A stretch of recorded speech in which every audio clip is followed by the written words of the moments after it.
সুপ্রিয় দর্শক, আসসালামু আলাইকুম। শুভেচ্ছা সবাইকে। স্বাগত জানাচ্ছি সবুজ সিলেট নিউজের স্টুডিও থেকে। আমি মোহাম্মদ ফয়সাল আলম। প্রিয় দর্শক, প্রতিদিনের মতো সন্ধ্যায় আমরা আপনাদেরকে আমাদের অনুষ্ঠান সিলেট পরিক্রমায় জানিয়ে থাকি সিলেটের বিভিন্ন গুরুত্বপূর্ণ খবরের আপডেট। আজও আমরা আপনাদেরকে জানিয়ে দেব আজকের গুরুত্বপূর্ণ খবরগুলো কি কি ছিল।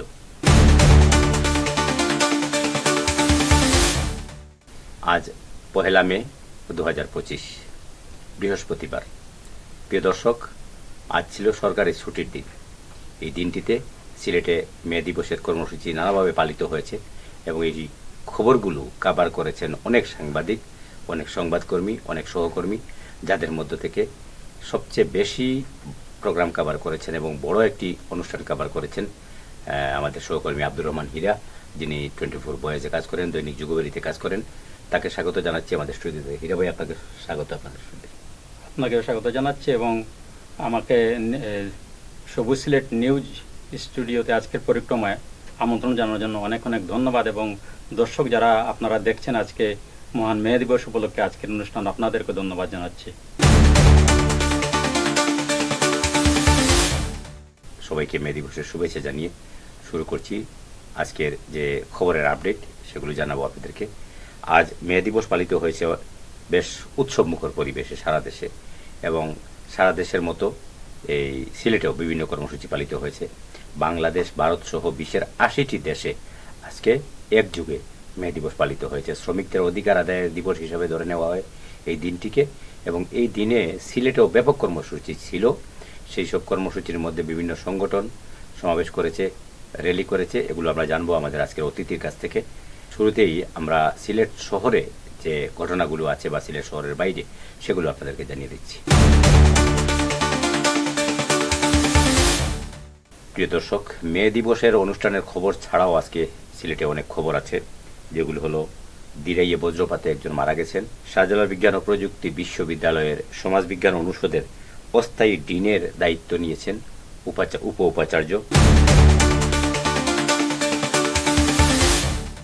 প্রিয় দর্শক, বজ্রপাতের এই আশঙ্কার পাশাপাশি আমরা দেখতে পাচ্ছি যে কুলাউড়ায় মশার কোয়েল থেকে অগ্নিকাণ্ডে পুড়ে কৃষকের ঘর ছাই হয়ে গেছে। সেখানে 4টি গরু দগ্ধ হয়েছে। আমরা দেখতে পাচ্ছি যে সিলেটে আওয়ামী লীগ ও অঙ্গ সংগঠনের 7 নেতার জামিন নামঞ্জুর হয়েছে। এরকম অনেক খবর আছে। পাশাপাশি সিলেট জেলা আওয়ামী লীগের সাংগঠনিক সম্পাদক অ্যাডভোকেট মাহফুজুর রহমানকে পুলিশ গ্রেপ্তার করেছে গত রাতে। এই খবরটিও এসেছে, বেশ আলোচিত ছিল দিনভর। সামাজিক যোগাযোগ মাধ্যমেও এ নিয়ে অনেক খবর ছড়িয়েছে। আমরা এসব খবরের পাশাপাশি দেশের একটি খবর আপনাদেরকে জানাবো যে সরকার থেকে সিদ্ধান্ত জানিয়েছে যে 30 জনের অধিক কোনো রুগী দেখতে পারবেন না চিকিৎসকরা। বিশেষজ্ঞ চিকিৎসকরা যে রুগী দেখেন, অনেক সময় অনেকে অধিক রুগী দেখেন, এই বিষয়টি তারা নির্দেশনা দিয়েছেন। এই খবরের পাশাপাশি আরও যেসব খবর গুরুত্বপূর্ণ আছে আমরা সেগুলো জানাবো। সিলেটের একজন সাবেক ডিআইজি ছিলেন, আমরা দেখতে পাচ্ছি যে তিনি মৃত্যুবরণ করেছেন। এরকম অনেক সুখ সন্তপ্ত পরিবারের খবর আছে। সিলেটে একজন বিএনপি নেতা, যিনি লায়েস আহমদ, সদর উপজেলার, তিনিও মারা গেছেন। এরকম সুখ সন্তপ্ত পরিবারগুলোর প্রতি আমরা সমবেদনা জানাচ্ছি। প্রিয় দর্শক, এই শ্রমিক দিবসের যে বিভিন্ন অনুষ্ঠানের খবর কাভার করেছেন আব্দুর রহমান হীরা ভাই, যিনি দৈনিক যুগবাড়িতে কাজ করেন। 24 বয়েজ নামে একটি পেজ আছে, সেই পেজেও কাজ করেন এবং সেখানে তিনি লাইভ করেছেন। এবং সেখানে শ্রমিকরা চিকনাগুলে যে চা বাগানে জড়ো হয়েছিলেন, কি দাবি নিয়ে কেন জড়ো হয়েছিলেন, সেগুলো জানবো আমাদের হীরা ভাইয়ের কাছ থেকে। ধন্যবাদ। আজকে সারা দেশের মতো সিলেটেও যথাযোগ্য মর্যাদায় মে দিবস পালিত হয়েছে।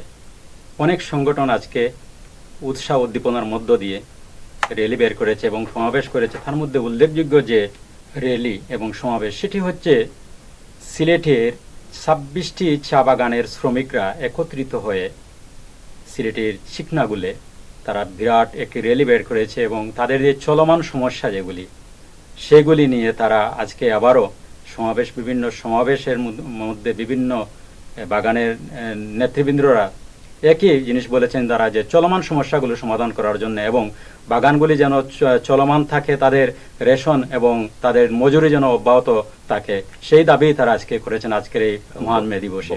তারা একটি বিষয়ের উপর বারবার বক্তব্য দিয়েছেন, মানে চা বাগানের যারা শ্রমিক নেতারা আছেন, যে চলমান সমস্যা তারা একটি যে তাদের যে মজুরি তাদের বকেয়া রয়েছে এবং রেশন সেটি যেন তাদের ক্লিয়ার করে দেওয়া হয় এবং বাগানগুলি যেন বন্ধ না হয়।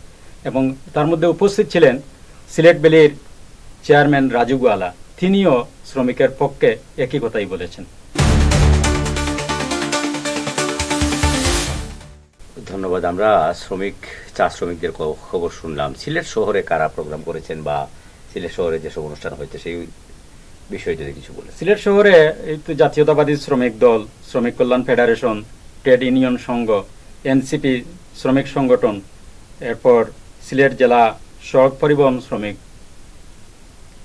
ইউনিয়ন তারা র্যালি করেছে এবং বিভিন্ন সমাবেশ করেছে। তাছাড়া আরো ছোটখাটো অনেক দল, মানে সবগুলি দেখা সম্ভব হয়নি। এই উল্লেখযোগ্য এগুলি আমি আপনাদেরকে বললাম আর কি, এইগুলি আমাদের চোখে পড়েছে।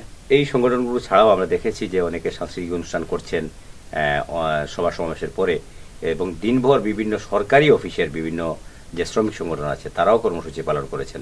এবং সবচেয়ে যে বিষয়টি আমরা দেখেছি আজকে, যে সিলেট শহরের সবকটি হোটেল রেস্তোরাঁ বন্ধ ছিল এবং কোনো শ্রমিক সেখানে কাজে যাননি, এবং কাজে না যাওয়ায় রেস্তোরাঁগুলো বন্ধ ছিল, মানুষেরও কিছু দুর্ভোগ বেড়েছিল। তবে শ্রমিকরা তাদের যে অধিকার আদায়ের পক্ষে তারা এখন একাট্টা, সে বিষয়টি তারা আজকের দিনে তুলে ধরেছেন।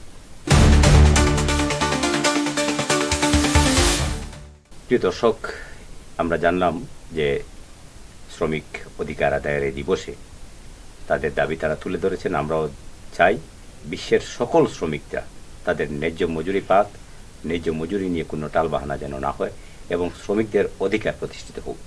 প্রিয় দর্শক, আরেকটি খবর আমরা একটু আগে জানলাম যে সিলেটে 2-3 দিন আগের মতো বজ্রপাতে কিছু লোক মারা গেছেন এবং আবহাওয়া অধিদপ্তর একটি সতর্কতা জারি করেছে। সে বিষয়টা যদি আমি একটু আমাদের হীরাবাইয়ের কাছ থেকে জানতে চাই। বজ্রপাতে সিলেটে 2 জন মারা গেছে, আমরা সন্ধ্যায় খবর পেয়েছি। সুনামগঞ্জ জেলার দিরাই একজন মারা গেছেন এবং সিলেটের চৈন্তায় একজন মারা গেছেন। একটি বিষয় জানানো দরকার, সিলেট ঢাকা সহ 8 জেলায় বজ্রপাতের সতর্কতা জারি করেছে আবহাওয়া অধিদপ্তর। সেটি হচ্ছে রাজধানী ঢাকা সহ দেশের 8টি জেলায় বজ্রপাতের সতর্কতা জারি করেছে বাংলাদেশ আবহাওয়া অধিদপ্তর। এতে বলা হয়েছে প্রায় বিকেল 5টা পর্যন্ত এসব এলাকায় বজ্রপাতের ঝুঁকি রয়েছে। একই সঙ্গে দেশের কিছু কিছু জায়গায় দমকা হাওয়া ও শিলাবৃষ্টির সম্ভাবনাও কথাও বলা হয়েছে। বৃহস্পতিবার দুপুরে আবহাওয়া অধিদপ্তরের ঝড় সতর্কীকরণ কেন্দ্র থেকে প্রকাশিত বিজ্ঞপ্তিতে এসব জানানো হয়েছে। হীরাবাই, আপনাকে অসংখ্য ধন্যবাদ আমাদের স্টুডিওতে সময় দেওয়ার জন্য। আমরাও চাইব যে আবহাওয়া অধিদপ্তর যে সতর্কতামূলক বার্তা দিয়েছে সেটি সকলেই অনুসরণ করবেন এবং সে অনুযায়ী হাওর অঞ্চলের মানুষ বিশেষ করে চলবেন এবং বজ্রপাত থেকে নিজেদেরকে রক্ষা করবেন, এই প্রত্যাশা রইল। প্রিয় দর্শক, সিলেট বিভাগের প্রথম ডিআইজি যিনি ছিলেন সিলেট রেঞ্জের মুদাব্বির হোসেন চৌধুরী, তিনি ইন্তেকাল করেছেন। তার মৃত্যুতে আমরা গভীর শোক এবং সমবেদনা প্রকাশ করছি। এছাড়া একজন বিএনপি নেতা লায়েস আহমদ, তিনিও মৃত্যুবরণ করেছেন। তার মৃত্যুতেও আমরা শোক এবং সমবেদনা জ্ঞাপন করছি।